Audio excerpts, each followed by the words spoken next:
Hi, good afternoon, everyone. Really sorry for the delay. I just got out of the Oval Office with the president, who wanted me to relay a few new messages to you all on Hurricane Beryl. This is important to him, and he knows it's important to the people of Texas, so he wanted to make sure that before I came out here, I had all of this information. So the president spoke with Houston Mayor Whitmire and Harris County Judge Lena Hidalgo about the impacts of Hurricane Beryl, and they both asked for help from the federal government. Because of the governor of Texas is currently out of the country, the president then called the lieutenant governor of Texas to ensure that Texans are getting the resources they need and deserve following this devastating storm. On the call, the president raised the need for a major disaster declaration and immediately approved it while on the call when the lieutenant governor requested it. With this major disaster declaration in place, we will be able to provide life-saving and life-sustaining activities. The president and his team have been working around the clock for the past 2 days to ensure Texas has the resources and tools needed to respond to Beryl and keep Americans safe. Officials from the U.S. Coast Guard and FEMA have been on the ground, and senior White House officials have been in constant contact with their counterparts. While the storm has passed, our greatest concern right now is power outages and extreme heat. So we want to encourage residents to remain vigilant as temperatures rise, especially older adults and those with underlying health conditions. Fortunately, 800,000 have had power restored overnight, and we expect another 1 million to have their power restored today. The federal government has also offered generators to help reduce the impact of the power outages. The president continues to take decisive action to help the people of Texas recover, and he looks forward to working with the state to get more critical resources to the people that need them. I also want to share one additional scheduling item with all of you as well at the top. In addition to many NATO meetings we announced yesterday, on Thursday afternoon, President Biden will meet with President Zelensky of Ukraine to discuss our unwavering support for Ukraine as it continues to defend itself from Russian aggression. That meeting will be at 1:30 p.m. at the Convention Center, which, as you all know, is where the NATO sessions are being held, and it will take place just before the NATO-Ukraine Council meeting. This will be the third meeting between both presidents in recent weeks, following their sit-down in France and also a sit-down at the G7 in Italy, and it will further demonstrate the strength of the partnership between our countries. And finally, just a personal note here, I want to say a few words about Sam Michel here, who served as acting deputy press secretary for the good part of this year. We are sad that today is indeed his last day, but we are so grateful for his service. And he has been an incredible colleague. We were lucky to have him on our team, on our press team. His sharpness, his ability to stay calm under pressure, and his strategic thinking has been a real asset to us all. Sam, you will be greatly missed. Thank you so much for being on the team and stepping in when we really needed you. Okay. All right. Sung Ming. Thank you. I just want to get a clarification on the letter that was sent last night. Sure, absolutely. From Dr. O'Connor. And you can correct me if I'm wrong, but it didn't seem to explicitly describe the nature of Dr. Kennard's meeting with Dr. O'Connor. So can you say whether that one meeting was related to care for the president himself? I can say that it was not. Okay, great. And can I just ask why that information that was released last night just wasn't said at the briefing yesterday? Well, no, actually, a lot of what is in the letter was said at the briefing, to be very, very clear. I said many of the things that were laid out in the letter was actually repeated right here behind this lectern at this podium yesterday. It was what said that. Hold on. I said many of the things, and we got clarification, obviously, from Dr. O'Connor, but it was in line with what I said. When I said only 3, right? I said only 3 visits that this particular doctor had. I said a neurologist. What I was not able to confirm is the name, and the reason why is because we do not share private information. That is something that we respect, and we wanted to make sure that we protected our consultants here that work with the White House Medical Unit, their security as well. And so that is the one thing that I was not able to confirm. Obviously, Dr. O'Connor's letter confirms that, but we had to get permission from Dr. Kennard and also the president in order to put that information. And it is not normal. And that also states that in Dr. O'Connor. But many of the things that I said right here at this podium is in the letter. And can I just also ask a little, this is the second time in less than a week where the briefing had prompted a need for later clarification on questions about the president's health. And I'm just wondering if you could speak to. So I disagree. I disagree, Songming. It's not. Yesterday, a lot of the things that I said right here in this briefing room, I know you were not in the briefing room. It's in the letter. It was in the letter. It was being incorrectly assumed and insinuated that the president had seen Dr. Kennard more than 3 times. I said that it was only 3 times that the president had seen a neurologist. I didn't confirm the name, but I did say it was only 3 times. It was being incorrectly assumed and insinuated that the president was being treated for Parkinson's. I said right here that the president was not being treated for Parkinson's. I actually went a step further and said he wasn't taking medication for Parkinson's. I said that right here. It was also being assumed and insinuated that Dr. Kennard was someone who only worked on Parkinson's when in fact he's a general neurologist. That was something that Dr. O'Connor was actually able to confirm, that he was a general neurologist, not in fact a general neurologist. And we also wanted to set the record straight. And so, it is important. We believe it was important to all of you. I actually even said here at the podium, if there was more information that we could provide, we would do that. We would do that. And we did. But many of the things that I said right here is in the letter. Is in the letter. Does the president feel like he's beat back this effort to force him to step aside? Look, you heard the president yesterday when he called into Morning Joe, did about 18 minutes of Q&A yesterday morning. He spoke very, very, I think, forcefully, passionately about where he stands, about how he sees things moving forward. And we also have said many times, we respect members of Congress. We respect their view. But I also want to say there's a long list of congressional members who have been very clear and in support of this president, whether it's the CBC, who gave a full support, the Congressional Black Caucus, for folks who are watching and are not sure what CBC is. They were very much supportive. They said, we think that this is Representative Joyce Beatty, to be clear. We think that the call went extremely well. The president was very responsive. Representative Troy Carter, who's also a member of the CBC, he was elated to hear directly from the president and that he is all in, and we are all in with him. You got a Congressional Hispanic Caucus. They put out a statement in full support of this president, and there are others. And so, look, he is going to focus on continuing to work on behalf of the American people, continuing to build on an unprecedented record that he's been able to get done with many of these congressional members that he's proud to have worked with. But that's his focus right now. That's his focus. He's still talking to more people, more. He's going to members of continue Congress. to engage, as you saw him in Pennsylvania when he was when he was in the Commonwealth on the road. He had two of the senators, 2 of the congressional members with him, the House members with him. He's going to be traveling later in the week. He's going to be engaging. I mentioned yesterday his robust schedule for the next 2 weeks. When he's in state, he certainly will continue to engage. I don't have a list of additional calls to read out, but he did CBC last night, Congressional Black Caucus, and he's going to continue and engage as he has been. Go ahead, Mary. To follow on that, if the president has made clear he's done talking about the debate, it is time to move on. Yeah. But some of his allies have made clear they're very much still in this wait and see mode. I mean, Senator Patty Murray saying he must do more to demonstrate he can campaign strong enough to beat Trump.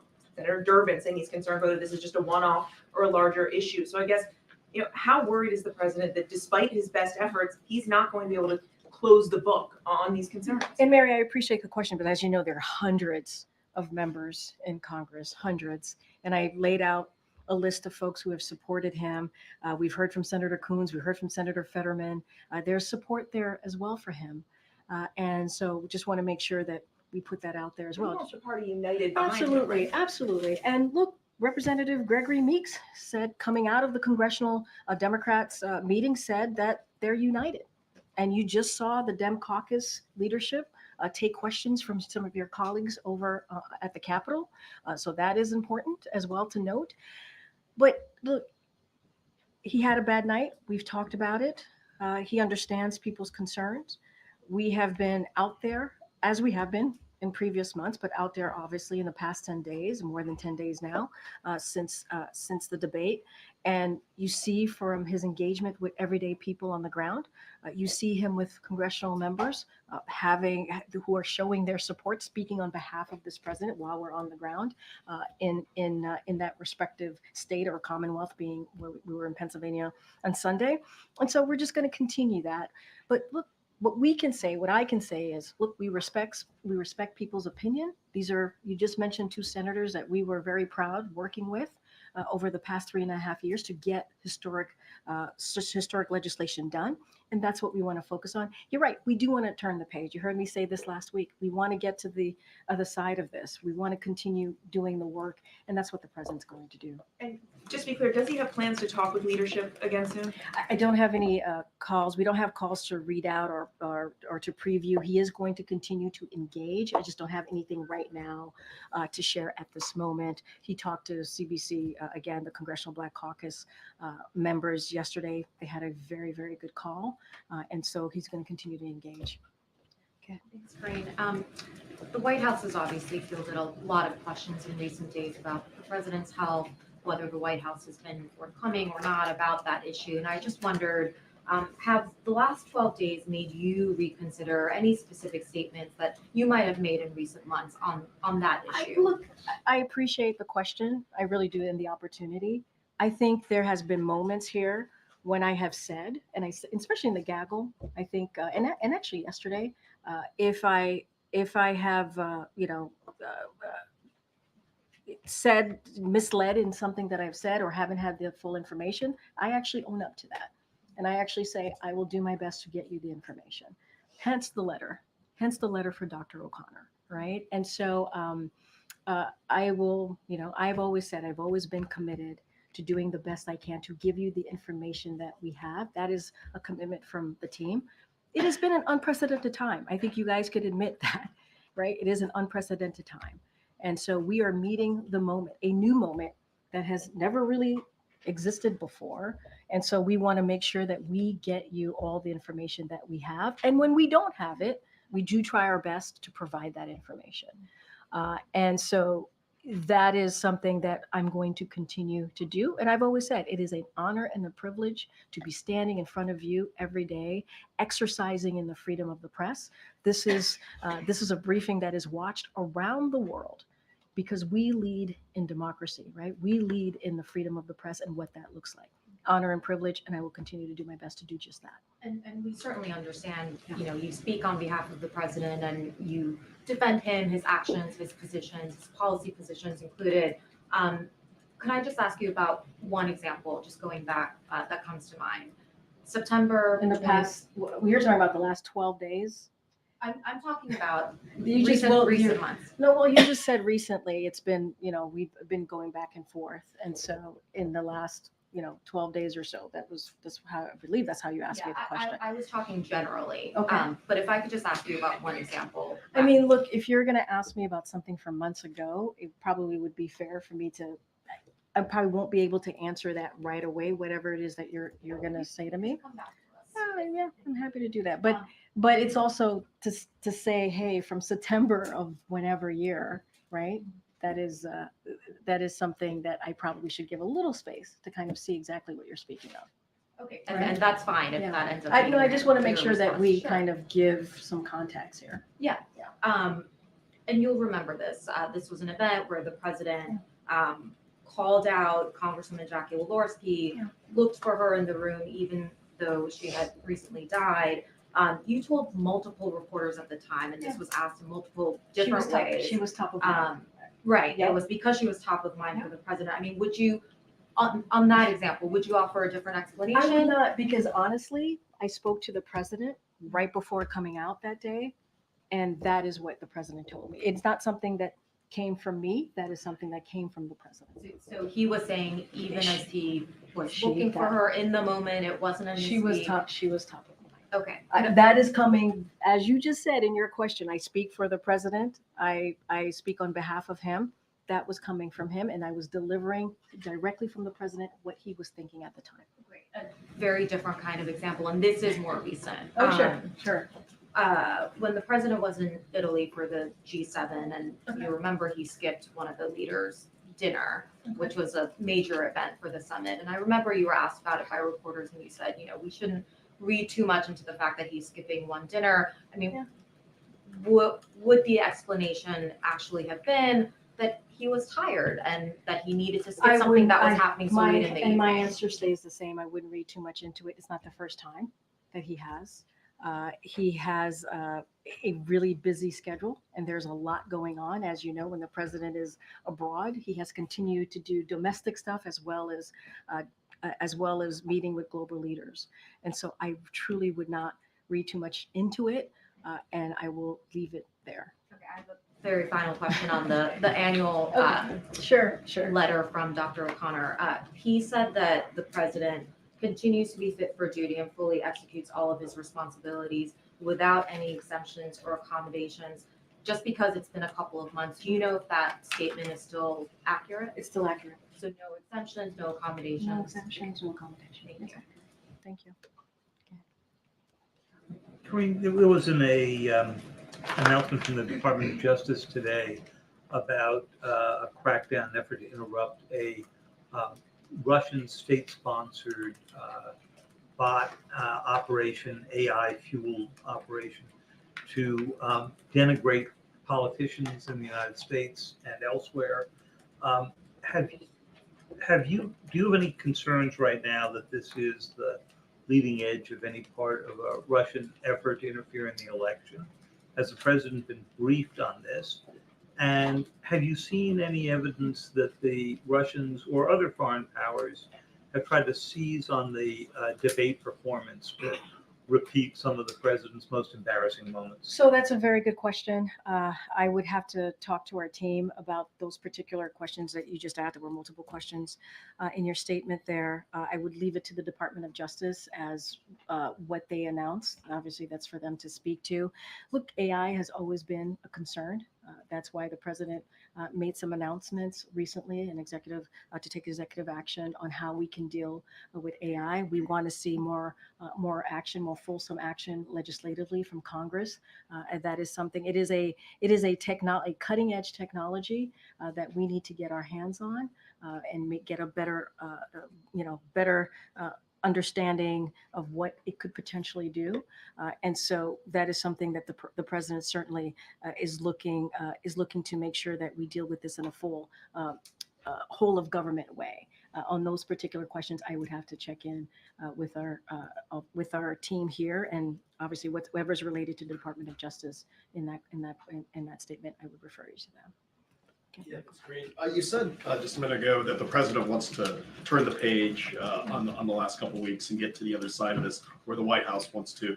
Has President Biden seen enough support over the last 36 hours from fellow Democrats in Congress to now start turning the page and look ahead? I mean, what's his reaction been to what he's seen since Congress has gotten back? I mean, it's very similar to how I answered the question to one of your colleagues. He's very much focused on what's ahead, right? He's very much focused. He has a fulsome, robust schedule in the next 2 weeks that we laid out for all of you. He wants to focus on that, the messages that he wants to come out when he goes to Texas next week, when he goes to Vegas next week. He's going to be on the road on Friday as well. I also want to say, look, he is proud of the Congressional Black Caucus, who said they have he has their support. The Congressional Hispanic Caucus did the same, and other members of Congress, obviously. And so, look, he wants to move forward as your colleague said, definitely unite the party, continuing to unite the party.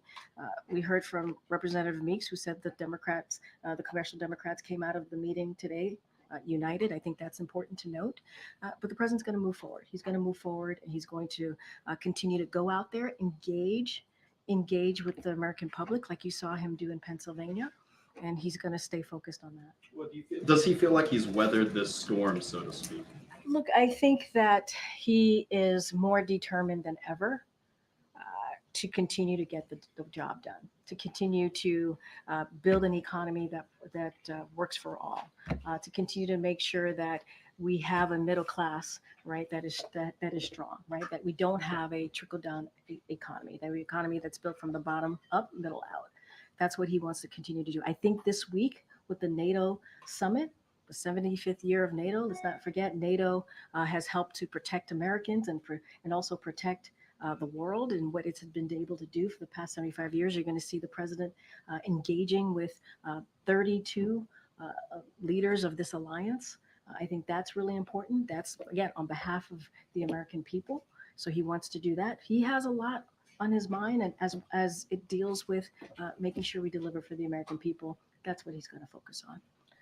Okay, Peter, I know we had our chat yesterday. Yes, thank you, So go Karine. ahead. Does President Biden commit to serving a full second term if reelected? Yes. Thank you. We know the president says that his health is fine, but it's just his brain, and that he's sharpest before He was joking, by the way. I just want to make sure that that's out there. And people, What's the joke? he was making a lighthearted joke as he was That he has speaking problems off. with his brain. He's speaking off the cuff, and he was making a joke. You know the president; he likes to joke a lot. He's Okay. the same guy who says, "I know I look 40," right? So he likes That's to a make joke. jokes. It is a joke. Okay. I think people laugh when he says it. Well, he So it also is a said joke. he's sharpest before 8 p.m. So say that the Pentagon at some point picks up an incoming nuke. It's 11 p.m. Who do you call? The First Lady? He has a team that lets him know of any news that is pertinent and important to the American people. He has someone that is decided, obviously, with his National Security Council on who gets to tell him that news. So Kevin McCarthy just said that when he was the speaker, many times when we had meetings in the Oval Office, Jill was there as well. When the First Lady's in these meetings, is she making decisions or is she No. just advising the president? No, the president is the president of the United States. He makes decisions. Okay. Another family member, President Biden has told me before, he and his son don't have any business dealings together. So what is Hunter Biden doing in White House meetings? Are you talking about the meeting where they came together from Camp David and the two of them walked to the president's meeting and he was there? There's a report that aides were struck by his presence during their discussions. Look, I'm certainly not going to get into private conversations that occur. What I can say is, and I spoke to this before, is that when they came back from Camp David, the president spent a couple days at Camp David with his family. He is very close to his family, as you know. It was the week of 4th of July, which is why his family members were here last week. They walked together into the meeting. Can you say if Hunter Biden has access to classified information? No. And are you guys just not, since February, testing President Biden for Parkinson's or for dementia? Because if he gets a bad result, it's all over that day. Again, as I've said many times before, the president has had a fulsome, comprehensive, what we shared with you was comprehensive, but he's had a full physical. We've shown the results of those physicals this past 3 years. We showed it just 4 months ago. And it is in line with what we have done, similar to President Obama, similar to George W. Bush. We are committed to continue to be transparent. We are committed to continue to show the results of those physicals. And look, it's the president's medical team that makes the decision. We are not, with all due respect, you're not a doctor, I'm not a doctor. It is the president's medical unit that makes a decision on what the president needs. Not a doctor, just No. play one on TV. But I know That's that scary. that is scary. But I know that, especially as adults get into their 80s, health conditions can pop up more than just once a year when he's getting his physical. I think if my wife saw me on TV misspeaking or saying the wrong thing or seeing a change in my appearance, she would probably say, let's go to a doctor just to make sure that you are okay, you have a family, you have an important job. Why doesn't anybody in the president's family urge him just to go to get checked out to say the coast is clear? Okay, so just to step back just a little bit, because I think you weren't in the briefing room last week. I don't want to go backwards, but just to share a little bit about that night. The president said it was a bad night. He talked about it. He had a cold, right? He talked about his schedule, right? Being abroad. And so we've spoke about what that night was like for him. And we understand what the American people saw, what you all saw. We've spoken to that. And I also would say, and I think you know this, Peter, you've covered a couple administrations at this point, that the president, every president, has a White House medical unit that is with him 24/7, that is available to him 24/7. That is unlike any other American, right? That is not the norm. That is uncommon. Just down on the other side of the colonnade is where the medical unit is. And I did share that the president checks in while he's exercising with his doctor a couple times a week. And so he has that. He has something that majority of Americans, all Americans, I would probably argue, don't have, which is a full medical unit that is with him at all times. And he gets a full physical, annual physical that we share with all of you.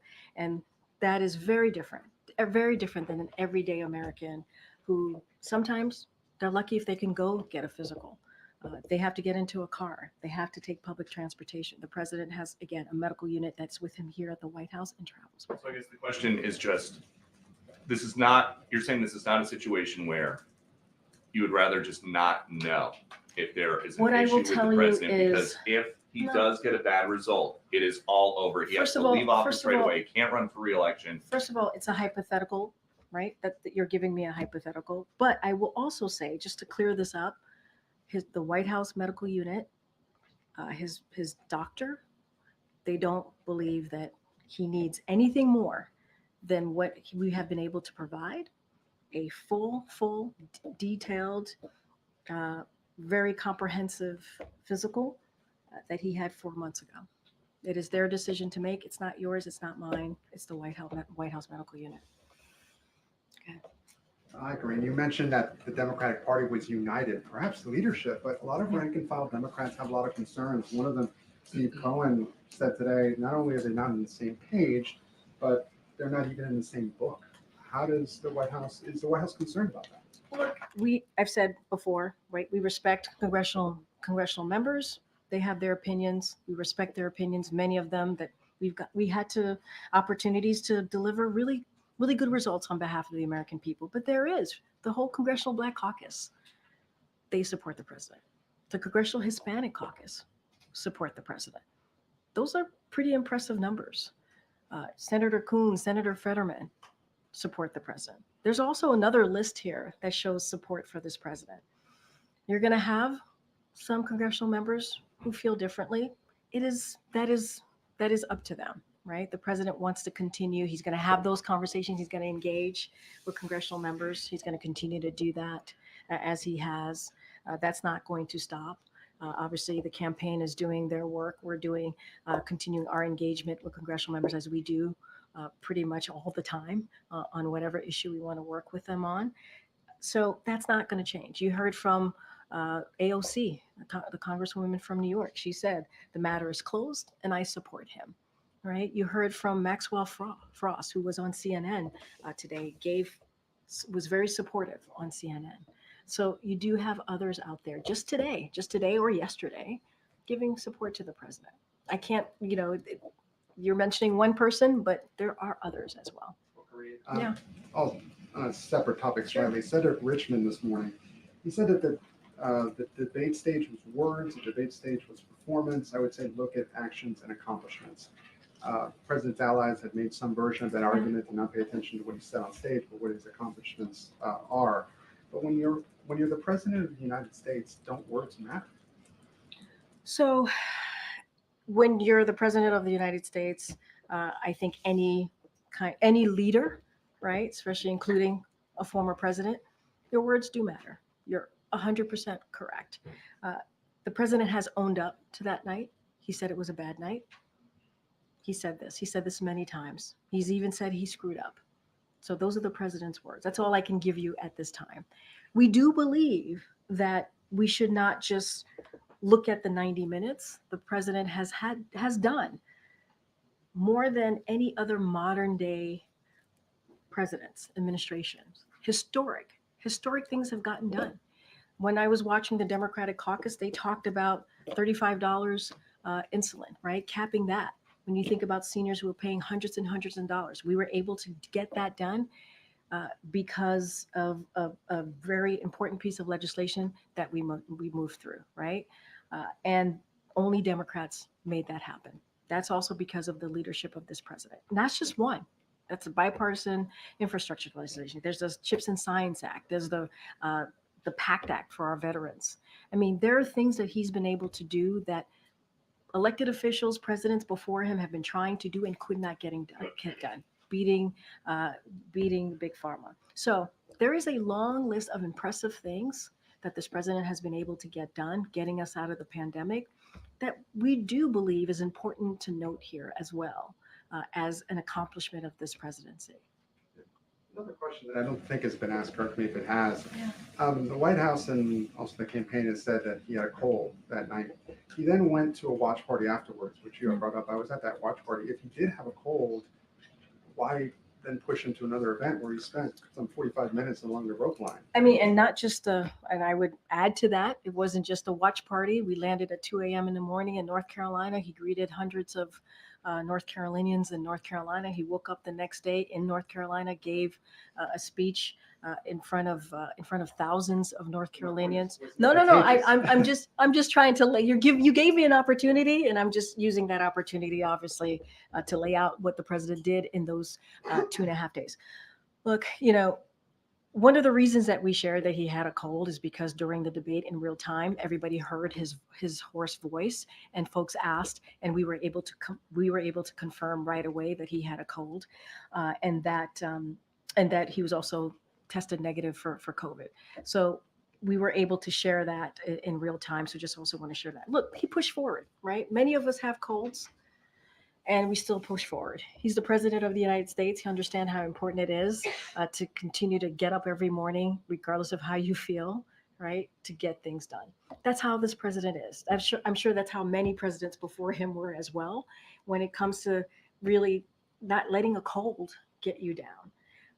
And I think that's also why he pushed forward in the debate also on that night. So look, he pushed forward, tried to get things done, wanted to make sure that he had an opportunity. People who watched him do a debate, who were waiting for him, people at 2 o'clock in the morning in North Carolina who were waiting for him. He wanted to make sure that he engaged with Americans.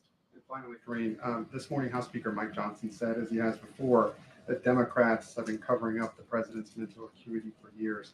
How do you respond to that? And has the White House misled Americans? So I'll say this, Americans out there, folks who are watching, who are not normally in the day-to-day of what's happening in this world, there is a comprehensive full comprehensive medical report on the website, whitehouse.gov. I would encourage them to take a look, read that report, and they can also read for themselves what his specialist, a group of specialists coming out of the medical unit decided on, what they examined, what they saw, what they reported on. I think that matters as well. It is a group of them that come together when it comes to doing their physical. It is extensive physical. And so there is something there for them. It's transparent, it's out there, it's for them to read, it's for the American, not just for you, for the American people to take a look. And I think that's important to note as well, and that's what I would share with them. Okay, and I'll come to you, Ed, in a second. Go ahead. Thanks, Karine. The president said yesterday in his letter, in his interview, that he talked to a wide range of voters. He overwhelmingly heard from people that they wanted him to stay in the race. Our polling shows that 76% of Democrats think he is too old to run this year. How is he coming to this conclusion? Are you sure that a handful of events is giving him a representative view of swing state voters? So look, I mean, look, that has been, you all have asked me about polling and his age for, I feel like a year now. It's come up many, many times. And, you know, I'm not going to speak to polls. It's not something I'm going to do from here. I'm just going to let the experts, the pundits, and all of you. He's saying he's conducting his No, own no, poll wait, effectively, I was isn't he? I was about to answer your question. Just give me a second. Look, for the past 3.5 years, the president has been out there talking to voters. And if you think about, what he was referring to when he went to Atlanta right after the watch party, he literally did a rope line. Some of your colleagues were there. Some of your colleagues spoke to some of the folks who were there and heard from them directly. He heard from folks at the rope line. I mean, these are everyday, engaging with everyday people. That's what he did. Landed at 2 a.m. in the morning in North Carolina, hundreds of people there. He did a rope line, engaged with everyday people. The next day, thousands of people were at the North Carolina event, and you heard chants, "Let's go, Joe. We love you, Joe." I mean, that's something that you feel, right? That's something that you feel out there. And that's what he feels out there. The next day, he went to New York and he was able to speak to some supporters there, and then went to New Jersey. So it is a continuation. On Sunday, 600 people at the church. If you watch that service, you heard from that congregation. If you watched him in Harrisburg, you saw him engaging with people. I mean, there's nothing that takes away, all respect to the polling out there, but nothing takes away, I don't think, from engaging with everyday Americans. I think that matters too. And I'm just laying out the last 10 or 12 days, right? That's just the last 10 or 12 days. One more. Over the weekend, the New York Times reported on a senior White House official who apparently had worked with the president in his vice presidency in the 2020 campaign, said he shouldn't seek re-election. They thought he was not up to it. He was showing signs of his age. Just as the White House know who this person is or making the effort to find out? And are you comfortable having someone who apparently is traveling with him and working with him this way who thinks this? I mean, look, that is the first time I've ever heard that was in that reporting. This is not the last administration where we try to find who is speaking or leaking. That's not something that we do here. Everybody has their opinion, but that is the first time I've ever heard anything like that. I've never heard anyone speak in that way from here. Get it. To follow up on something you were saying, Gabe, about congressional outreach, Yeah. has the president spoken to, does he plan to speak with any of those that have publicly called for him to go? Look, I don't have a list of people that the president's going to call. He's going to engage with congressional members. That's something that he's going to do. I can say, I'm sure folks here in his Office of Leg Affairs has had regular communication with everyone. I just don't have a list of who he's going to speak to. But the president is always willing to speak to people who agree with him and don't agree with him. You know that about him. If you've covered him, he's very much that type of president. I just don't want to get ahead of his decision on who he's going to call and how that's going to look. One thing I don't think we've gotten public clarification about yet. In the interview Friday night, he was asked, "Did you watch the debate?" And he said, "I don't think I did. No." Did he watch the full debate, or what of it has he watched? That's a good question. Never followed up with him, and I meant to. I have not asked him that question. I was there in the room when he was being asked that question. I just never followed up. That is something that, we could follow up with him on. I have not. Okay. I'm sure he's seen clips. I just haven't asked him that full question. So I could, one other thing that's come Yeah, up. it's getting round the clock coverage, right? From all of you.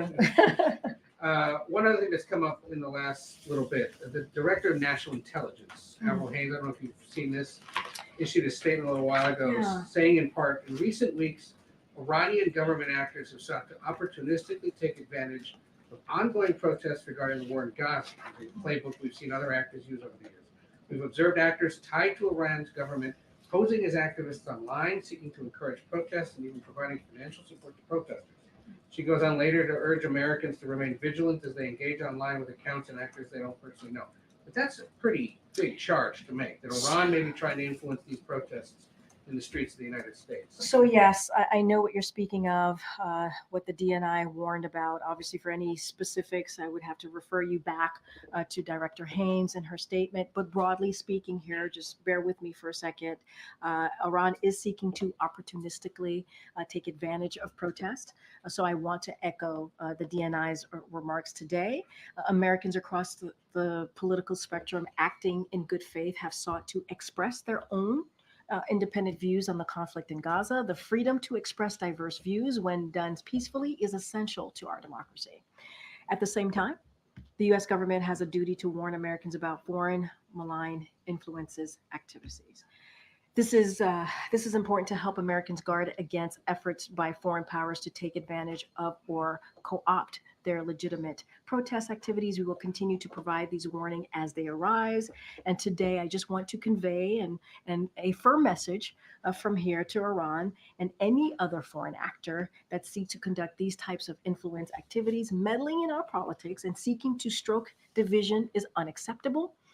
And we will continue to expose attempts to undermine our democracy and our society just as we are today. That is something that we will continue to do. The U.S. government will continue to vigorously support and defend Americans in their exercise of their First Amendment rights to protest and express political views peacefully.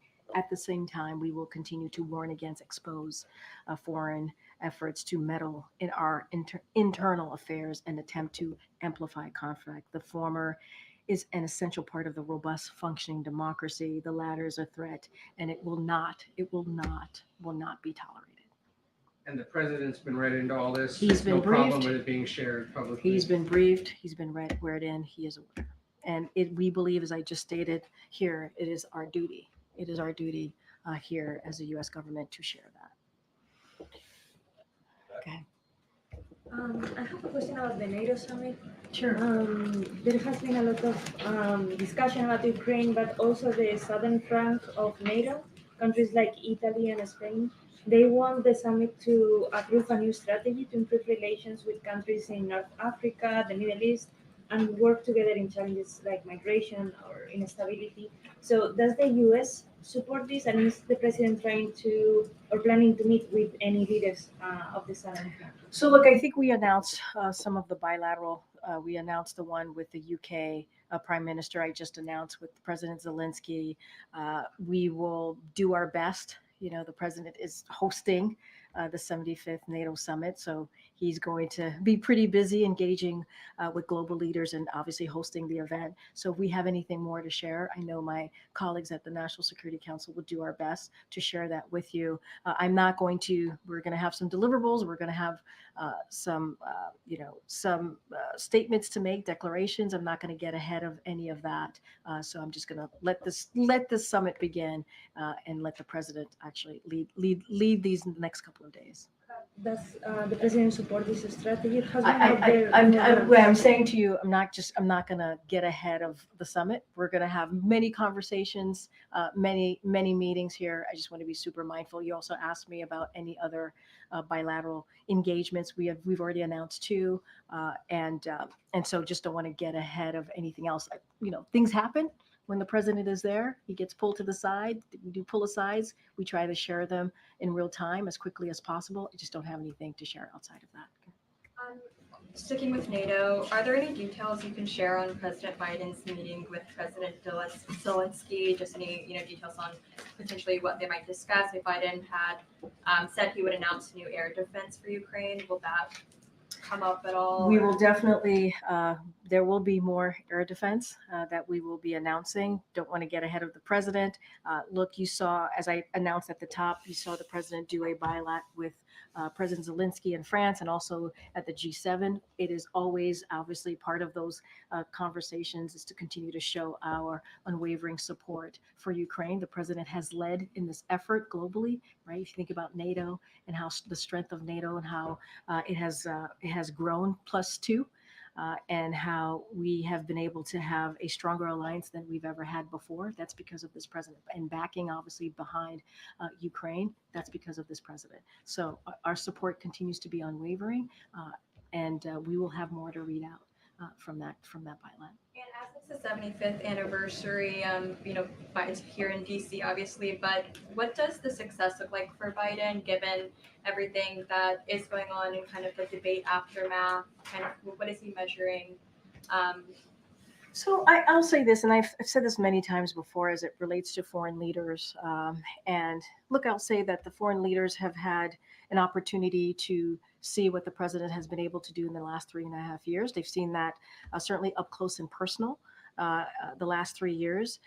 And they know that they are dealing with a president who has been effective and has been able to get things done. I just talked about NATO and the president's leadership and how we've been able to strengthen NATO, make sure that we invigorated the NATO alliance, and that we've been able to see in the last 3.5 years. So the president wants to continue to strengthen that partnership and strengthen those alliances. Obviously, it's not going to just be NATO allies here. We're going to see others.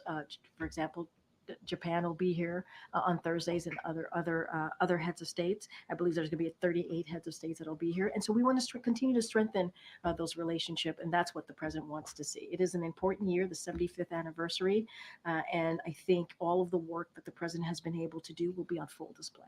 Just one last question. If the president's health were to decline rapidly next week, just kind of out of the blue, have you had any conversations with him, or has he made any comments on if Absolutely he would not. step aside? That's a hypothetical. No.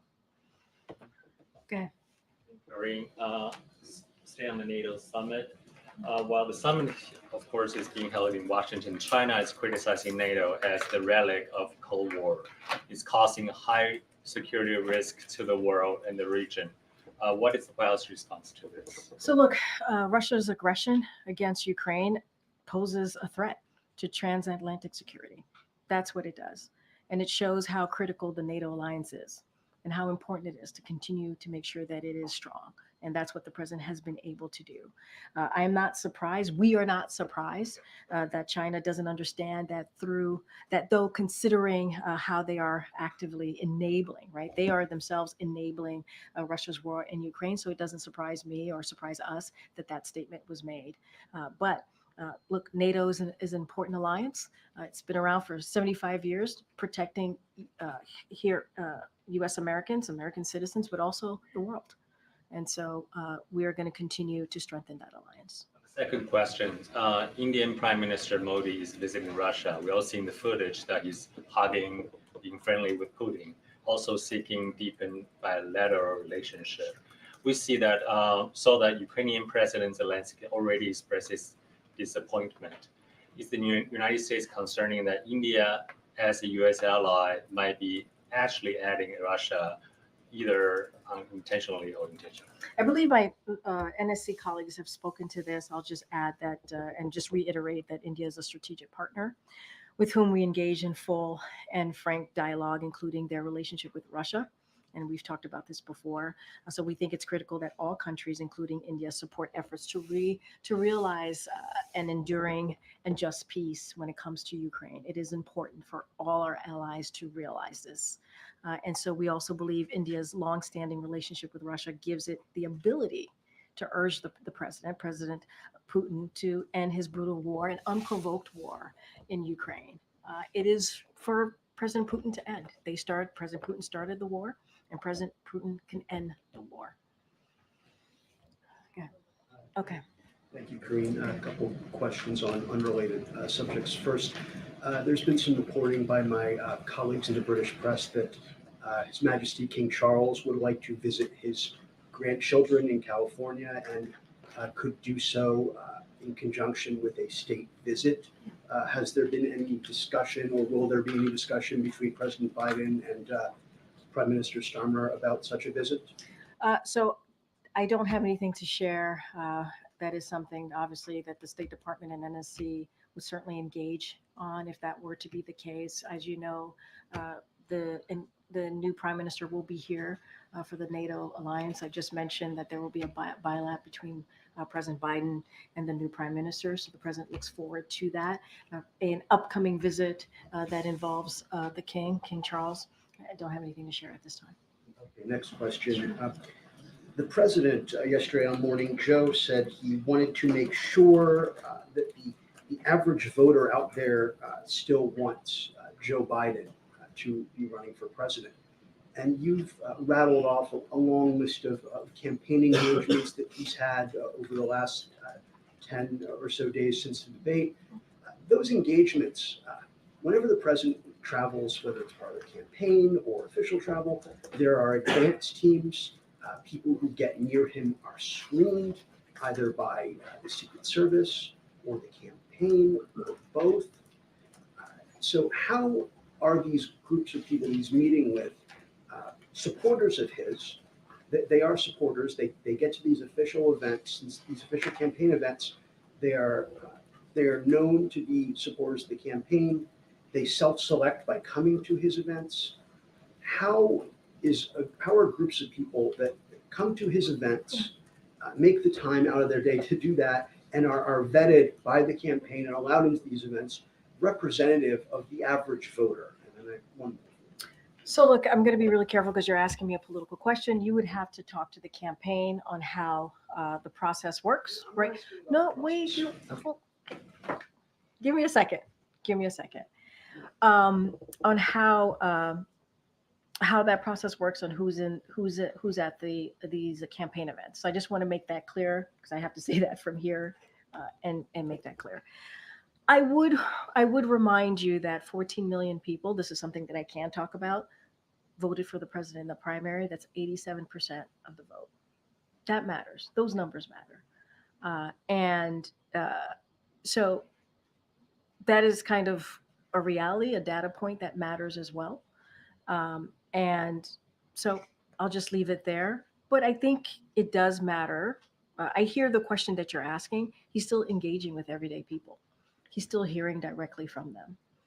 They're still sharing information, sharing how they feel, sharing how they see the future of his presidency. And I think that matters as well.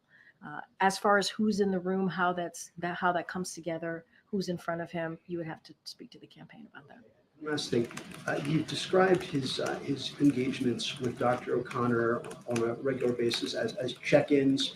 That's what you've described him having after the debate, a check-in versus an exam. Can you elaborate on what the difference is between a check-in and an exam? At these check-ins, does Dr. O'Connor or another staff member take the president's vitals or anything like that? So I've talked about this on Friday. They're verbal check-ins with the president. They check in as the president's exercising. That's usually how this happens. And they're not a medical exam. I said this already. I've cleared that up. It's not a physical. It is a verbal check-in that the president does multiple times with his doctor. It's normally as he's working out. Does anyone from the medical unit take the president's vitals on a regular basis? What I can tell you, he gets regular check-ins. He does regular check-ins a couple times a week with Dr. O'Connor, and that is for his doctor to decide on. That is not something that I can speak to from here. Go ahead, Karen. Thank you. The president's come out very aggressively in the past 24 hours, from that letter to Democrats, the call into MSNBC, the phone call with donors, the CPC last night. Was that his decision personally to step up that outreach? It has been. He's ready. He's on fire. He's ready to go, and he wants to get out there and continue to show that he has more work to do. Right? He has more important issues for the American people to get done, and so he wants to get out there. He's always has, though. I mean, the last 2.5 years, 3 years, 3.5 years, he looks forward to getting out there, speaking directly to the American people. And I know we say this, and I know sometimes you guys don't believe us, but he does want to engage with you all. He does want to talk more to the press.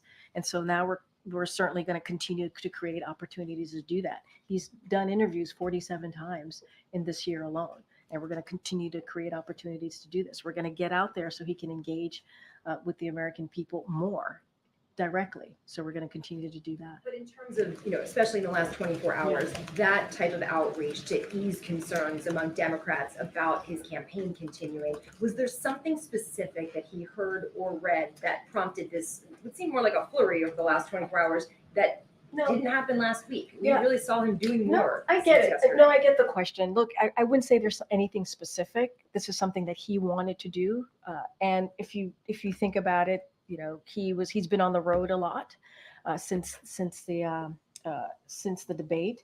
He was on the road on Friday. He was on the road on Sunday, and then right out of the debate, right, he did about 2.5 days of going into about 4 states. So he's just been on the road, busy engaging with Americans. And he did the ABC interview, as you know, obviously. And so he wants to do more. He wants to do more. There's nothing specific, but he understands. He understands what you all saw, right? He understands he had a bad debate. He understands that what Americans saw. So he wants to go out there and continue to prove to all of you that he can continue to do the work and the Feel job. that outreach is working to ease those concerns after the bad debate? I mean, look, I think he's, this is kind of the questions that I got from other colleagues. He's hearing directly from the American people, and I think that matters. I think him being out there and Americans seeing him directly, being able to touch him and ask him questions and see him face to face, I think that matters. And so, look, we're going to continue to move forward and do what we have to do. All right, I think I can take one more. Go ahead, Maria. Thank you so much.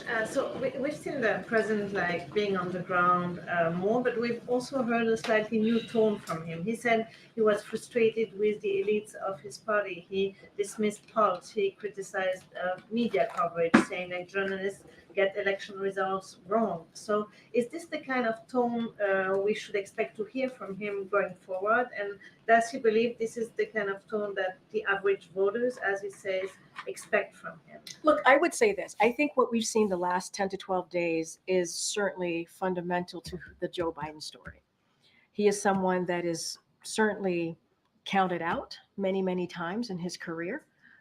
People tend to knock him down, and you hear him say he gets back up. This is the story. This is the story of him standing up for himself, standing up for millions of Americans, and certainly millions of Americans who back his leadership and, like him, care. They care about working people. They care about getting things done.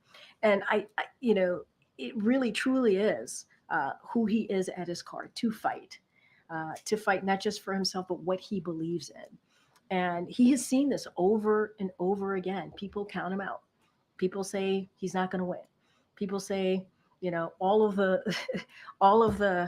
negative things that they want to put at his feet, and he proves them wrong over and over again. You think about 2020. Folks said the same thing. He's not going to win. He's not going to make it. And he won. In 2022, we had a midterm election. And going into that midterm election, it was supposed to be a red wave. There wasn't a red wave. Happened in 2023. Now we're in 2024, and he's going to continue to fight. That is his commitment. That is quintessential Joe Biden story. That is fundamentally who he is to continuing to fight. All right. Thanks, everybody.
Please welcome President of the United States, Joe Biden, accompanied by Mayor Bowser and Director Clint Osborne.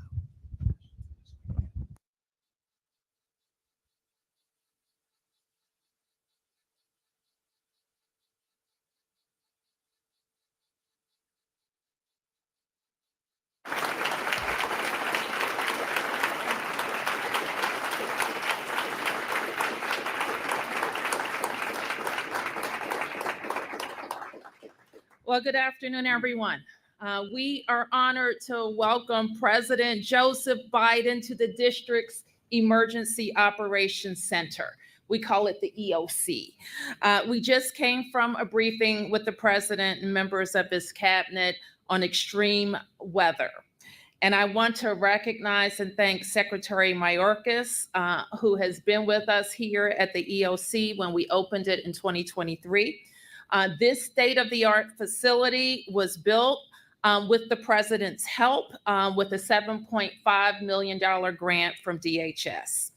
I want to thank all of the members of the EOC team that you see behind us, Mr. President.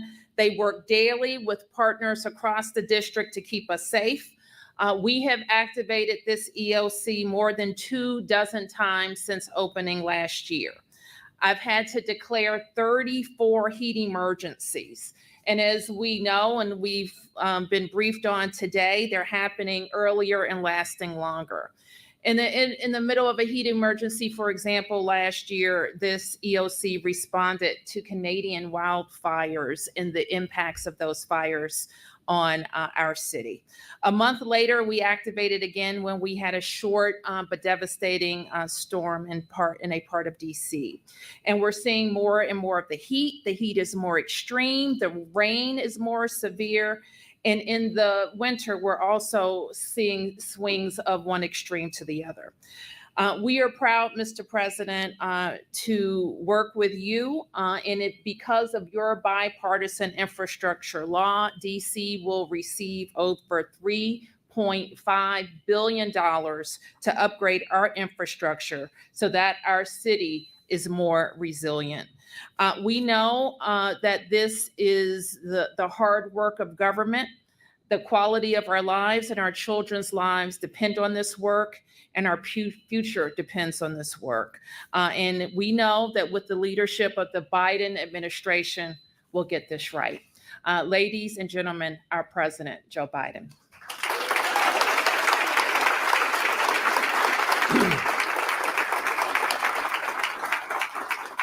Good afternoon. Now, if my father were here, he's looking down, he'd have turn and say, I apologize for my back.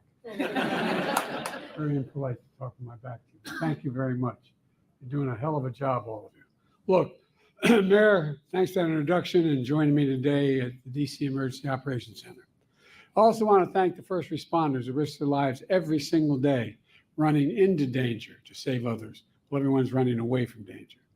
I'm here to talk about how we're preparing and responding to the dangerous impacts of extreme weather and the climate crisis that's affecting people all around America, all around the country. Matter of fact, around America. You know, summer has just started. Already, tens of millions of Americans are under heat warnings from record-shattering temperatures. Last month here in DC, temperature hit 100 degrees. In Phoenix, Arizona, 112 degrees. In Las Vegas, 111 degrees. Above normal temperatures also are expected for much of the country in July, especially in central and eastern United States. Extreme heat, this is, I think, going to surprise a lot of people, not you all, but extreme heat is the #1 weather-related killer in the United States. More people die from extreme heat than floods, hurricanes, and tornadoes combined. Say that again, combined. More people die from heat than those 3 other major issues. And look, right now we're also tracking Hurricane Beryl, which is passing through the Caribbean. It's the earliest time ever a dangerous Category 5 hurricane has been recorded in American history.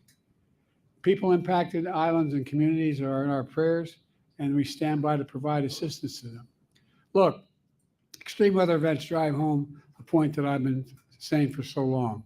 Ignoring climate change is deadly and dangerous and irresponsible. These climate-fueled extreme weather events don't just affect people's lives, they also cost money, they hurt the economy, and they have a significant negative psychological effect on people. Last year, the largest weather-related disasters cost over, get this, $90 billion in damages in America. $90 billion in damages. That's the cost so far, last year. They drove nearly 2.5 million people out of their homes, from Hawaii to Vermont. These events also pose serious threats to our nation's transportation system, to our power grid, farms, fisheries, and forests. In each case, costing lives and costing money. And the impacts we're seeing are only going to get worse, get more frequent, more ferocious, hitting our most vulnerable people in the most hardest hit communities in the world. Look, we can change all that. It's within our power. That's why today I'm announcing 5 new actions my administration is taking to address extreme weather, including heat and other hazards. The first, the Department of Labor is proposing a new rule that, when finalized, will establish the nation's first ever federal safety standard for excessive heat in the workplace. This includes things like developing response plans to heat illness, training employees and supervisors, implementing rest breaks, access to shade and water. You think we'd have to tell people access to shade and water. Gradually easing new employees into heat environments. Across the country, workers suffer heat stroke or even die just doing their jobs. This new rule will substantially reduce heat injuries, illnesses, and deaths for over 36 million workers to whom it will apply, from farm workers to construction workers, postal workers, manufacturing workers, and so much more. I want to thank Vice President Harris for the work she has done since she was in the United States Senate that led to this rule. Second, in the coming days, my Federal Emergency Management will also finalize a rule to improve our nation's resilience against flooding. Resilience. FEMA will now factor in the effects of future flooding for any federally funded construction project. That is, you can look at what caused damage, what broke down, and what the best way to repair it is. Not just bring it back to what it was, but prioritize making it better. Prioritize nature-based solutions to reduce risk of floods. Look, third, FEMA is announcing, nearly $1 billion in grants for over 650 projects across the country that help communities protect against natural disasters, including extreme heat, storms, and flooding. These grants will also help advance my Justice 40 initiative to deliver at least 40% of overall benefits of clean transit, clean energy, and climate investment to devastated communities, to the poor communities always left behind. Fourth, the Environmental Protection Agency is releasing a new report showing the continued impacts of climate change and the health of the American people and on our environment. This report will help us prepare better, respond faster, and save more lives. And fifth, later this summer, my administration will convene the first ever White House Summer on Extreme Heat, bringing together state, local, tribal, and territorial leaders and international partners who are protecting communities and workers from extreme weather every single solitary day. Along with these actions, another reason why we're here today is to get the word out so folks know these resources are available to them and anyone who needs them. I was telling the group who briefed me earlier, my brother has an expression, you got to know how to know. We think everybody understands government. It's complicated. We want the American people to know help is here, how to get that help. Follow the guidance from local leaders and public safety officials. Stay indoors, somewhere cool if you're vulnerable. Be careful on hot pavement. Know the signs of heat stroke like headache, nausea, and dizziness. And always have water with you whenever you're outside this summer. Today's announcements build on historic action my administration has already taken to address extreme heat events. We launched a new website, heat.gov. Let me say it again, heat.gov, that shares life-saving information and links a new heat risk tool to help communities forecast extreme heat. Just enter your zip code and see the heat forecast not only generally, but in your community where you're living. We'll get back to exactly what the heat forecast for your neighborhood is. My Department of Labor also created the first ever national program to protect workers from heat stress. We've invested billions to enhance our power grid expand energy shortages so that lights, air conditioning, refrigeration, internet stay on during heat waves, storms, and other climate changes. It's building back a different way. All told, we've invested a record more than $50 billion for climate resilience, including against extreme heat and wildfires. But that's not all. My American Rescue Plan is helping states and cities promote energy efficiency, reduce the impacts from flooding, and open cooling centers. People have to know where to go, where they can go in their neighborhood. It's just not automatic. Through the bipartisan infrastructure law, we're delivering over $20 billion to lower your energy costs, upgrading the electric grid to withstand stronger heat waves and storms.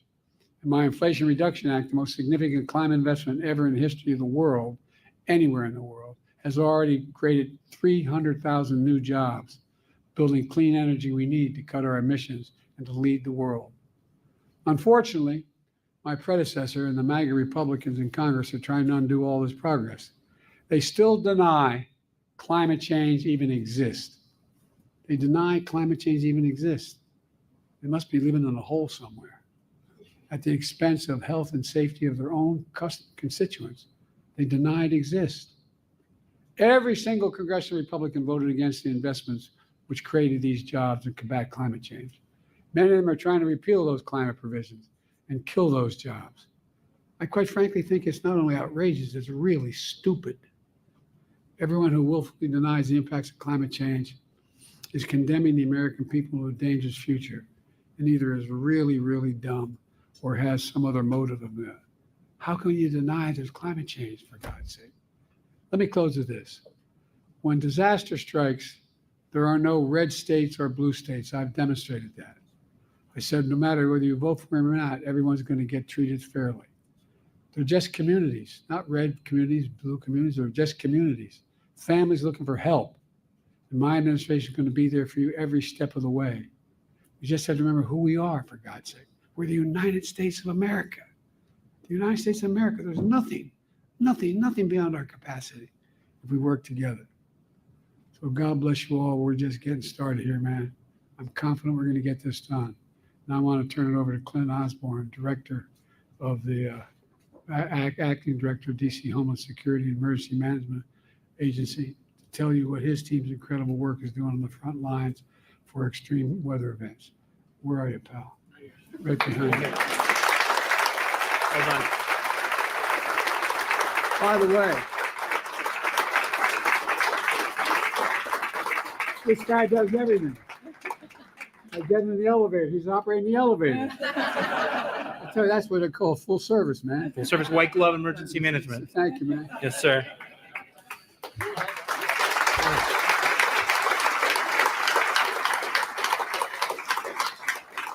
Thank you, Mr. President. Good morning. I'm Clint Osborne, Acting Director of the District of Columbia's Homeland Security and Emergency Management Agency.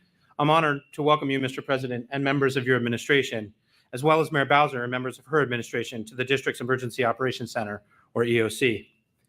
Here at HCEMA, we have more than 120 staff members who work every day to ensure the health and safety of our district residents, businesses, and visitors. You'll also see around us partners, hundreds of partners that we have at the state and local and federal level who come to this center to make sure everything works during emergencies.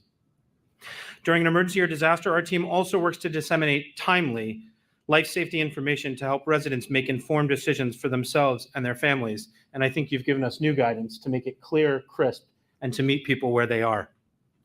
We've activated, as Mayor Bowser said, our EOC more than 25 times in the last 2 years for emergencies ranging from heat waves and hurricanes to hazardous air quality incidents because of wildfires.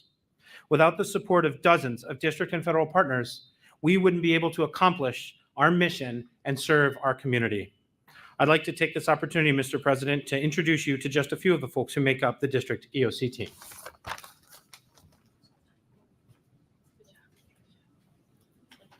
Go this way. Go this way. Go this way.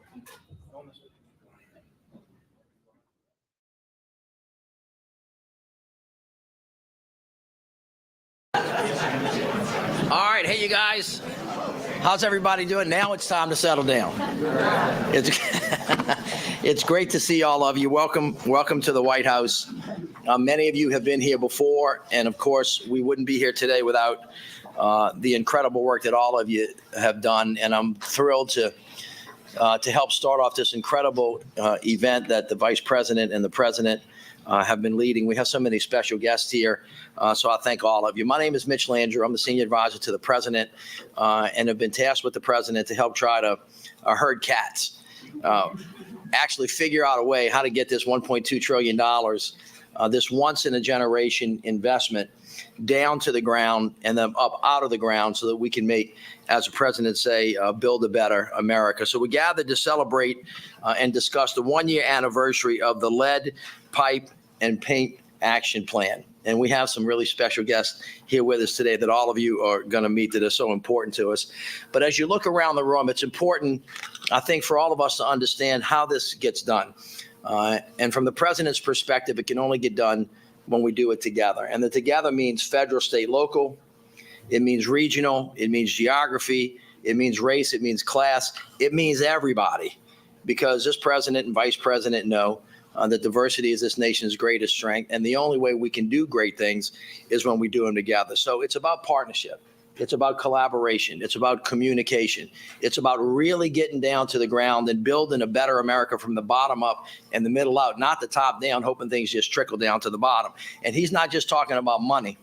He's talking about ideas. He's talking about equity. He's talking about real life folks. Every time I talk to the president and the vice president about this, they talk to me and they tell me, see the people. So when you're thinking about roads and bridges and airports and ports, clean air, clean water, and then the clean energy economy, that's what we're doing. But one of the major pieces of this is why we're here today, is because the vice president has been leading this effort on behalf of the president to make sure that every American has their God-given right to clean air and safe water. And there's nothing more important in that than make sure that we get the lead out of the pipes. Everybody in this country knows the damage that has been done to our children who have been basically sucking dirty water out of lead pipes for a very, very long time. If you think about it, we have 10 million American households that continue to be connected through lead pipes, 400,000 schools and child care centers, 24 million housing units. So we got a big problem, but we also have a big solution, and you're the solution. And so when this administration makes promises, we deliver. The action plan that we talked about last year included 12 new actions from more than 10 agencies. And today, we have two big updates on two of them: new technical assistance partnerships led by EPA and a new effort by the White House to actually get the lead out that we're going to talk about. The BIL funding, the president told me, get on it, get the money out the door, get it down to the ground, and don't come see me until you got something to tell me. So our teams have been working together. We've had cabinet secretaries being led by the vice president, the president, all across the country.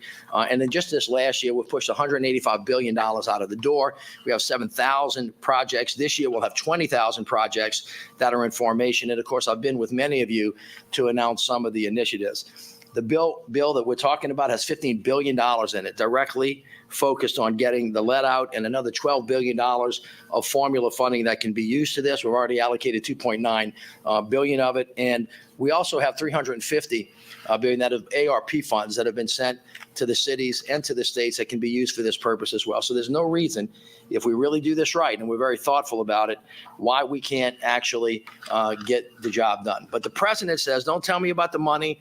Don't tell me about the numbers. Tell me about the people. And I want to introduce you all to Miss Deanna Branch, who's sitting over there to my left. This young lady, I had the opportunity to visit. I think the vice president did. She's got two handsome young folks with him, Jaden and Aiden, who basically have allowed us to put a real face and a real person on what it is that we're doing, because sometimes folks get lost in the numbers, but not with this vice president and not with this president. I also went to Saginaw, Michigan, and actually saw the same challenges. I was in Ward 7 with Mayor Bowser doing the same thing to talk about the impact that it has on real life, real people, and the challenges that we face and the things we need to do so that these two young folks can actually grow up to realize their God-given potential. And they can't do that if we don't give them access to clean air and to safe water. This is a public health issue. Public health issue is infrastructure. It's really critically important that we think about it from that perspective. And then also from the perspective of equity and environmental justice, where this president says we're going to see everybody. We are not going to leave anybody behind. So we have lots of resources. We have workforce development programs. We've got build.gov. We've got technical assistance programs. And I just want to reiterate before I sit down how it's really critically important to the kids and to the parents in Connecticut, Pennsylvania, New Jersey, Wisconsin, all over the United States of America, that this vice president and this president are committed to actually getting this job done. And that's what we're here to do today. Let me just, again, thank you all. 90% of this money is going to be spent by the governors and the mayors and by folks that are in this room. You are the ones who are the folks that are actually going to make this happen. So thank you for being here today.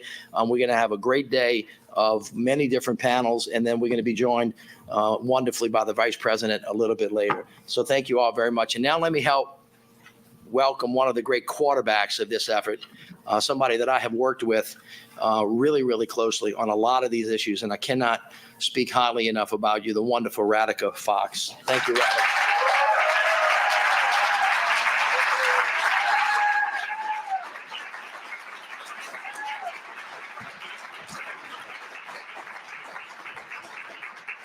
Good afternoon, everybody. How are you? Welcome, welcome, welcome. So can I just say, how lucky are we to have Mitch Landrieu, mayor, who understands how to get the job done, making sure we are delivering on a bipartisan infrastructure law. Thank you, Mitch, for pushing us. You never want to have a meeting with Mitch and not have said, we got another $1 billion out the door, mail it, Mitch. We got another $1 billion out the door. So thank you for your leadership, Mitch. And I just want to thank all of the offices in the White House that came together to make this event happen. Of course, Mitch's office, the White House infrastructure team, the Office of the Vice President, OMB. I think it really demonstrates what a commitment this issue is to this White House. And I also just want to say hello to all of you. There are so many partners, and some of you have been longtime allies doing the work to get the lead out. And what we're able to do now as an administration is really standing on the shoulders of that work. So thank you all for what you have done to bring us to this moment. As Mitch said, I'm Radhika Fox. I'm the assistant administrator in the Office of Water. And it's really my great honor to help us shepherd about $50 billion of resources to the water sector that we receive through the bipartisan infrastructure law. And what we know at EPA, and we have known this for a long time, there is no safe level of exposure to lead. No safe level. The science is clear on that. And we know that it's especially true for children, right?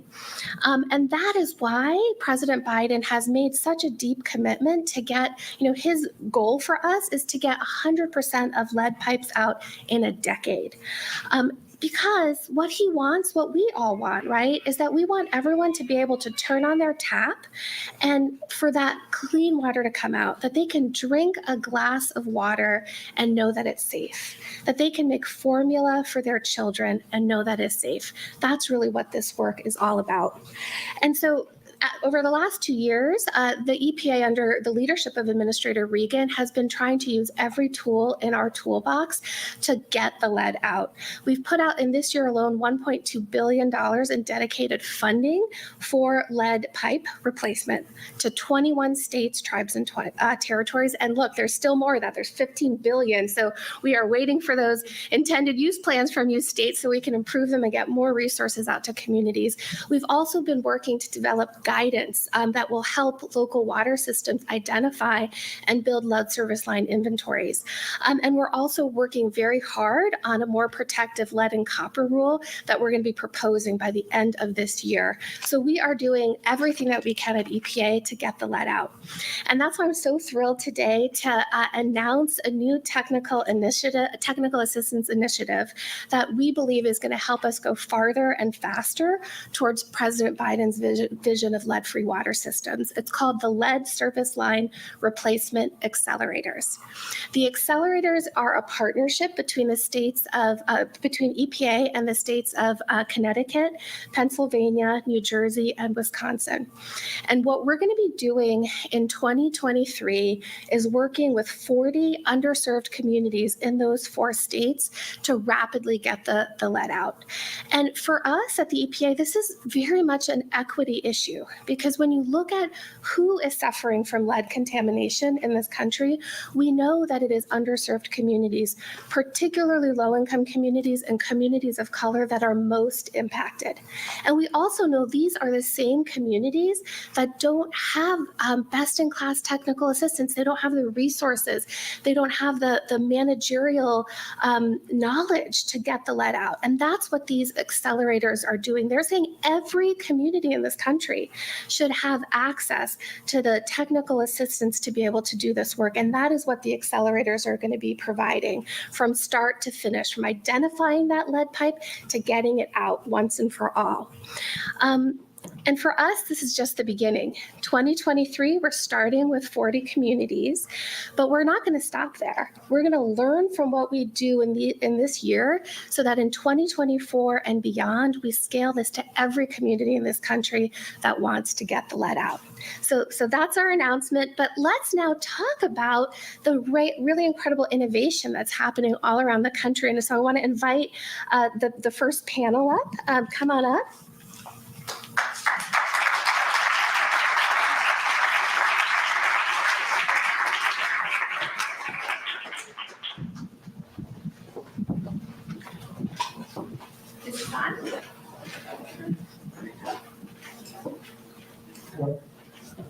Is this on?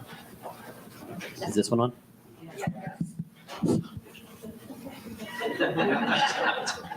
I've been friends with Will for a long time, so he's going to share his microphone with me.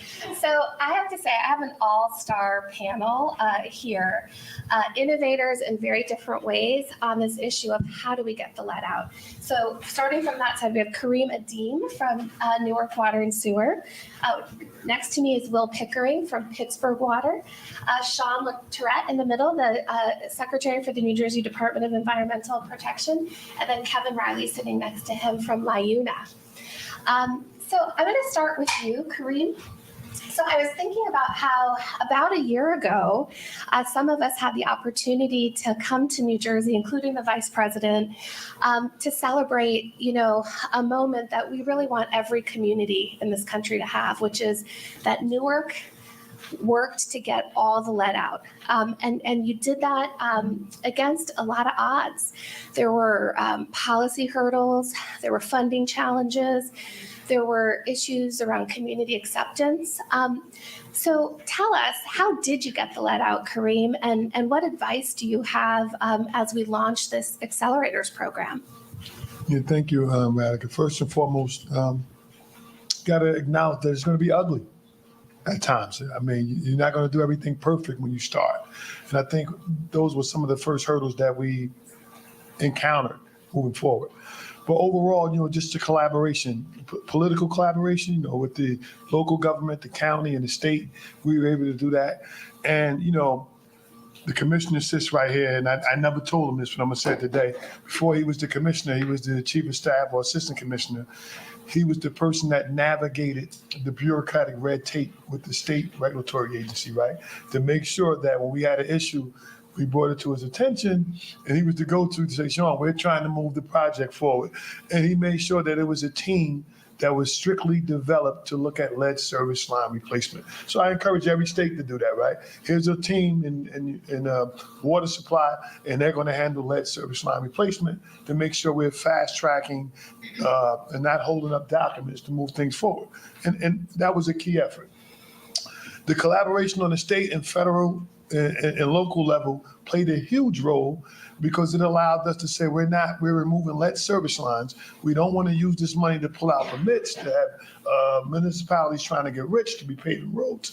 All that will happen, but the real goal was to collaborate funding around with the county, the state, and the local government, our Mayor Ras Baraka, County Executive Joe D, and Governor Murphy. That collaboration allowed us to come in and fast track removing lead service lines. The Garden State, we planted the seed for everybody to follow. Right? I want you to remember, we planted the seed for everybody to follow. Who's following Kareem on this one? Who's following on getting the lead out? Right. No more excuses. We've shown you that it can get done. the money is not always going to be the obstacle. The obstacle sometimes is us.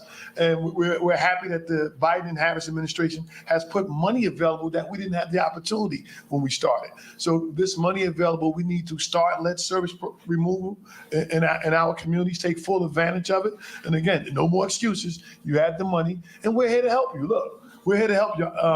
My commissioner volunteers me regularly to help people in the state and out of the state. And some of you sitting here today may know I always help you when you call me. And I think we can get it done. And moving forward, collaboration, I just want to say it again, collaboration, early collaboration, meeting with your state regulatory authorities, using the infrastructure bank, or we call New Jersey the infrastructure bank, but the state revolving loan funds, having early meetings with them, let them know what you're trying to do, before you submit the application, what's available. All the preliminary stuff that you do up front helps you expedite a lead service line program. And for every time someone brought us an obstacle, right, I challenge them to bring me five solutions to that obstacle, right? So we can make a decision. Don't come in the room with the obstacle. Come in with the obstacle, and here's the 5 solutions or directions we can go. So that's a part of what I can say we can expedite. We plan to see the Garden State. No more excuses. Let's get it done.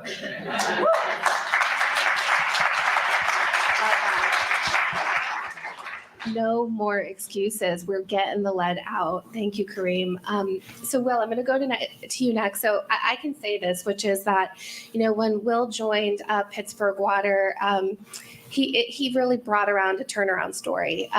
The removal of lead service lines just wasn't happening. The community was very frustrated. And now, under Will's leadership, next month, they're going to be celebrating the 10,000th line coming out, 10,000 lines. So how did you do it, particularly on the funding piece? Because that's so hard for communities. Oh, yes. And thank you for the kind words. Such a humbling experience to represent Pittsburgh in this audience with so many stakeholders at every level and thought leaders. Really, we were aggressively pursuing every channel of funding that we could get our hands on. And that required partnerships with our federal, state, and local partners, like Kareem mentioned. We are tapping our state SRF, which in Pennsylvania is PennVest. We're getting low interest loans. Excitingly, we're also getting grant funds. Actually, a couple weeks ago, we were awarded our first bipartisan infrastructure law grant of about $13.5 million. So we're very excited about that. And we have been lucky to have local leadership to, as Mitch Landrieu mentioned, the ARP funding is eligible for lead service line replacements. The city of Pittsburgh, the mayor's office, gave us $17 million of that funding for us to focus on getting the lead out in every neighborhood. So as you mentioned, there are no excuses. The resources are in hand, and that's allowed us to get close to that 10,000. We think we have about 6,000 left, and a big acknowledgement for the Biden-Harris administration putting those dollars on the table to help us get it done. What was once a really ambitious goal to get it all done by 2026, we're really confident that we can get it done. Well, and you have your wonderful new environmental secretary here with us. And sir, I'm looking forward to seeing an IUP in 2023 with how we get those last 6,000 lines out of Pittsburgh. So one of the things that we're really excited about at EPA around our lead accelerators program that we're announcing is, this is very much co-designed with 4 very innovative states, Connecticut, Pennsylvania, Wisconsin, and New Jersey. And Sean, you've been part of these discussions from the very beginning, co-designing along with us. So, can you talk to us about why that partnership between EPA and the state is so important to hit the president's vision? Sure. So first of all, thank you to everyone for being here, for the opportunity to share in the progress that we're all making together. And I think that statement underlies the point, right?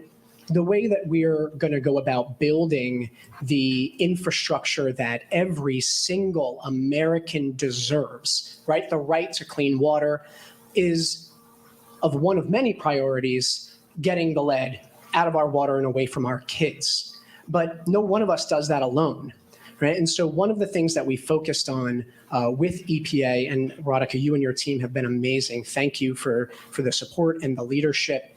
And the way that we've gone about building these programs is to consider that not every community is in the same place, not every state is in the same place. But yet our funding mechanisms are designed a certain way. They're designed to support capital improvement, right? But what about the human capital?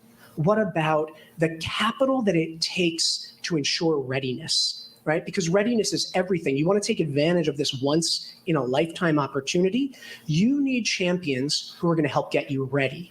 And that's what Radhika and her team have done. And we're so proud to be a partner with you. The team at the New Jersey Department of Environmental Protection, led by our Assistant Commissioner for Water Resource Management, Pat Gardner. Her team worked with our regional office, led by Lisa Garcia, and we brought all of that together to help communities build capacity. We've got Mayor Dina Grillo of the small but mighty borough of East Newark here with us today. And Mayor Grillo is committed to getting all the lead out of her community to preserve the health of her constituents. But we need to help her get there, right? Because there's only one way that we do this, one way that we really do anything that matters, and it's together. So thank you very, very much. Thank you. Your team has been awesome.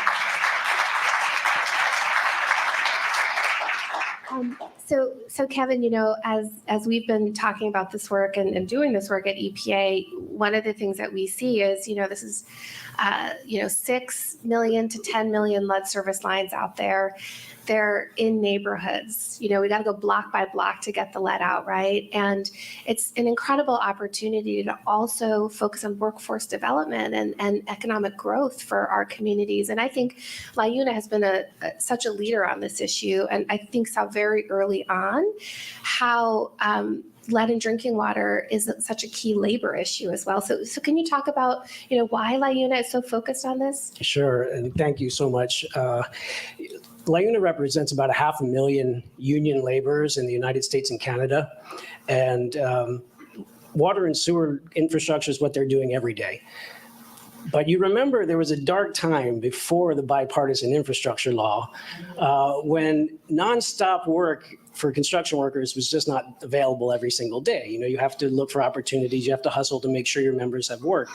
And it was our fortune that, you know, the gentleman here, as well as Milwaukee and some other cities, really took the initiative and said, we're going to get on this lead line before it was really a national issue, really took the leadership. And we've worked in those areas and developed training for our membership on the trenchless technologies that were being used and working with our contractors, getting them up to speed to the work. So for us, it was about jobs. And I really have to say thank you to the Vice President, because she has not only championed this issue, but has made it a point to focus on the job creation, the good job creation that can happen as a result, and has met with our members and training centers in Milwaukee, Newark. But I think it really dawned on us most in our work in Newark, because I think it was in that first year, 2019, there were about 60 laborers got put to work on the lead program, and 25 of those were out of work workers from our local 472. But the local also had gone out and recruited and trained Newark City residents, all of them people of color, 80% of them unemployed, and got them on the job to work next to the experienced union laborers. And that in and of itself is fantastic. But the biggest number is that as of last time I heard, 32 of those 35 new recruits were still on the job 3 years later through COVID as union laborers working on a range of other construction. So this is an important pathway and that's what we're really focused on, and hope we can replicate it in everybody's city. Well, we have 40. We have 40 communities ready to go with this technical assistance initiative. So Kevin, we're excited for that partnership. So I have a question for Will and Kareem, which is that, you know, in everything that we're doing at the EPA, we are focused on equity and environmental justice. And as it relates to lead, I mean, this is such a huge equity issue. We know that it is Black and Brown communities, it is lower income communities that are disproportionately impacted by lead contamination. And for us, you know, we really believe that equity is not just the right thing to do, but we actually get to better outcomes for our communities when we focus and center ourselves in equity, right? So how have you built that into your two programs to get the lead out? Great, I'll start. It's a great question. You know, we look at this as a public health issue in our community in Pittsburgh. And one of the ways that we have engaged in conversation with our community and our neighborhoods is we have an advisory committee that we use to vet and validate our approach on where we're replacing in lead lines in which neighborhoods first. So we look at equity factors, we're looking at underserved communities and scoring those neighborhoods higher. We're looking at blood lead level data that is borrowed from our county health department to help us prioritize areas that have hotspots for lead, whether it's from water or other sources. We want to focus there. And by looking at income, we're prioritizing communities where property owners couldn't do this work themselves. And so we factored that into a scoring metric that we're happy to share, maybe as part of this accelerator program, that lesson learned. And the advisory committee process has also helped us communicate with the public. So much of this work is inside people's homes. In our instance, you're scheduling appointments, you have to educate people about the concerns pre and post construction. And so being able to have community voices as part of the implementation of these hundreds of millions of dollars that are flowing through our community has really been a critical way that we're able to have a vehicle to address equity in our programs. And I just want to echo some of the things Will said. But first and foremost, in Newark, we made the program mandatory. We made it mandatory. And when we started to get construction crews out, we made sure they're working in every ward.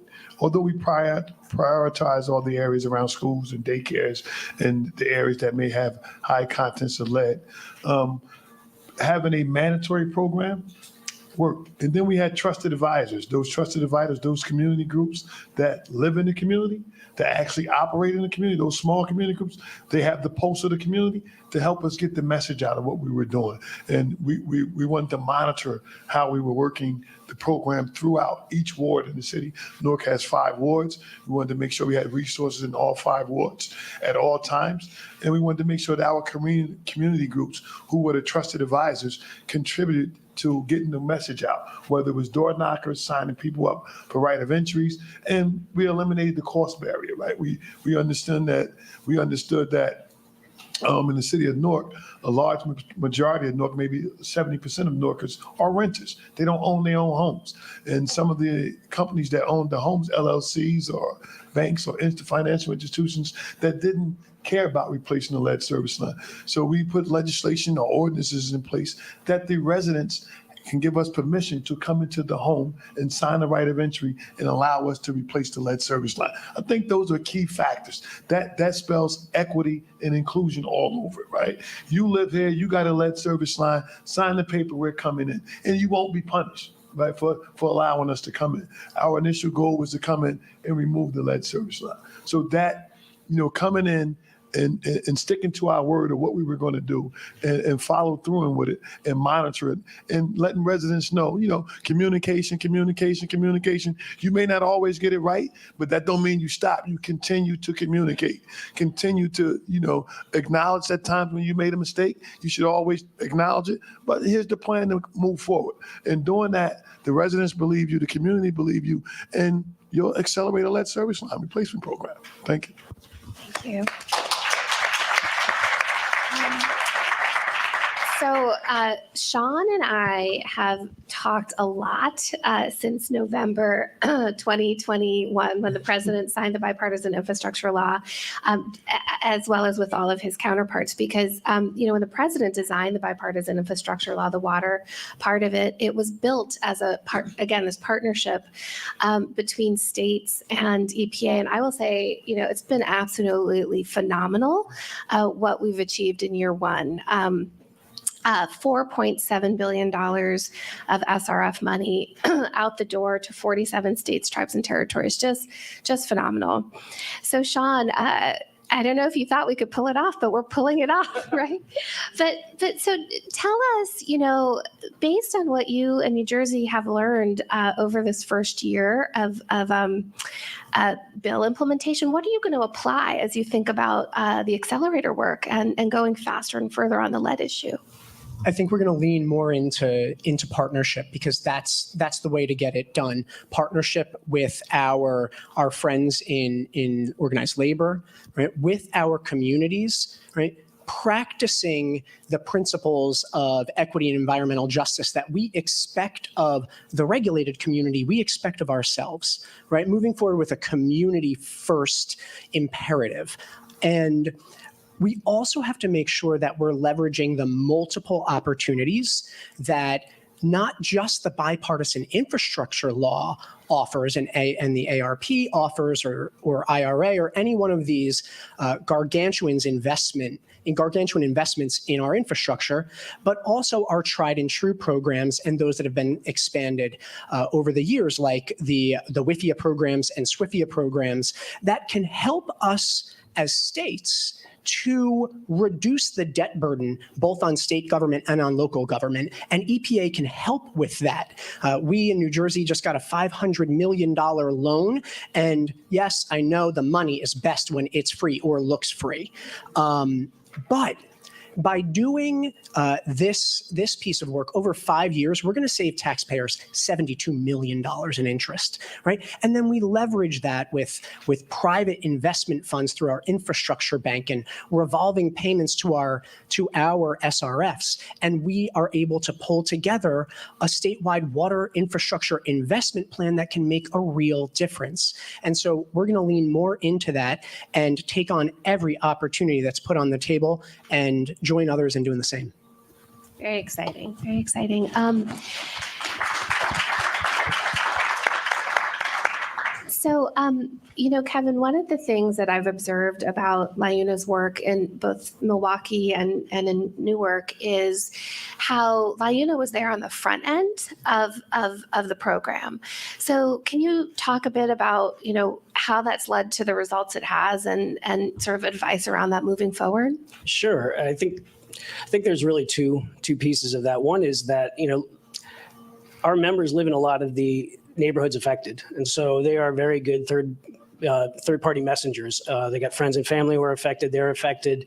And I really think that should be considered because, there was an interview with one of our apprentices in Newark, and he said, look, I live in the city. He said, I got 3 kids. I can now, for the first time, my kids can drink water out of the tap. I can let them take baths. I can cook normally. And so it's meaningful work that I think should be echoed, within the workers themselves. And which leads to the second issue, which is, labor should be at the table because this is about good job creation. You can't underinvest in water infrastructure for a generation as we did in this country and then suddenly expect a skilled army of workers to show up to do it. And you're also now competing with $1 trillion of other construction. And I'll tell you this, laborers will vote with their feet. If you want the workers, then you better create a good job because they will go elsewhere to find it. So building that up in the front end is what guarantees you the long-term investment in the workers you're going to need for a generation to do this work. Thank you. So I say vote with your feet and go to all the water infrastructure projects. So just to wrap us up, for those of you who know me, you know that I often say this is water's moment, and we're going to meet that moment by working together, right? And so I just want to close us out and tell us, what energizes you about the fact that we are at a moment where we are going to work together to get the lead out. What energizes you? I'll start. It's more than just the dollars. I mean, I think I mentioned the dollars are going to get us to replacing all of the lead in our system. But the access to all of the other communities, just when you look in the Commonwealth of Pennsylvania and how many small systems are dealing with the same issues that we're having in the city of Pittsburgh, being able to pool those resources, share that technical assistance, it's something that excites our team to share that knowledge. And then just having all of the bright minds in this room come up with new ways for us to approach this. Some cities have been kind of charting the way, but as we all get into it, we're going to find new alternatives to replace these lead lines more efficiently, utilizing new technology. There's a lot of room for growth for us to do this work maybe more intelligently than we have to date. So I think what energizes me most, and I'll be a little cheesy about it because I'm a dad and I have 12-year-old twin girls, wish me luck.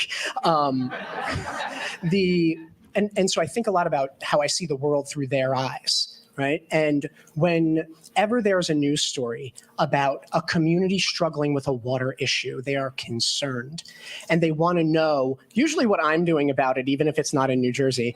But I don't want a single kid to ever have to worry about that. Right. And so I'm energized by the folks in this room, by the fine people of our DEP, of EPA, who work their hearts out every day to protect the public health and the environment that we share. And I am just so energized by the commitment to what Karine has said, that we have no more excuses, right? We have to be motivated to action. And I am energized by everyone's motivation. I think the opportunity now is, sort of that doing right and doing good. Our members take a lot of pride in the work they do, and it's very meaningful work that I think the economic and environmental justice issues is going to be front and center. There really is a lot of pride in that. There's no doubt, and that's going to attract workers. But I really think the excitement is, at some point, I don't want any laborers working on this work because we already got it done. And they're off doing construction on clean energy futures and building our manufacturing base and technology we haven't even thought of yet. So that's our hope.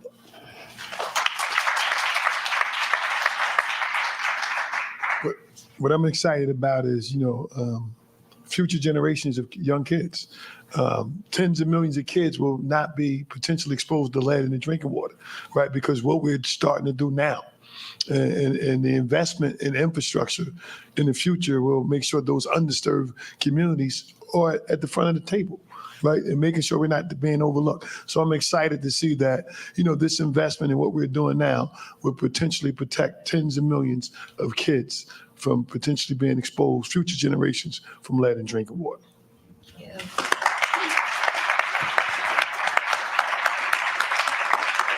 Well, just to wrap us up, I'll start from where we began, which was with Kareem. No more excuses. It is time to get the lead out. Give him a round of applause, please.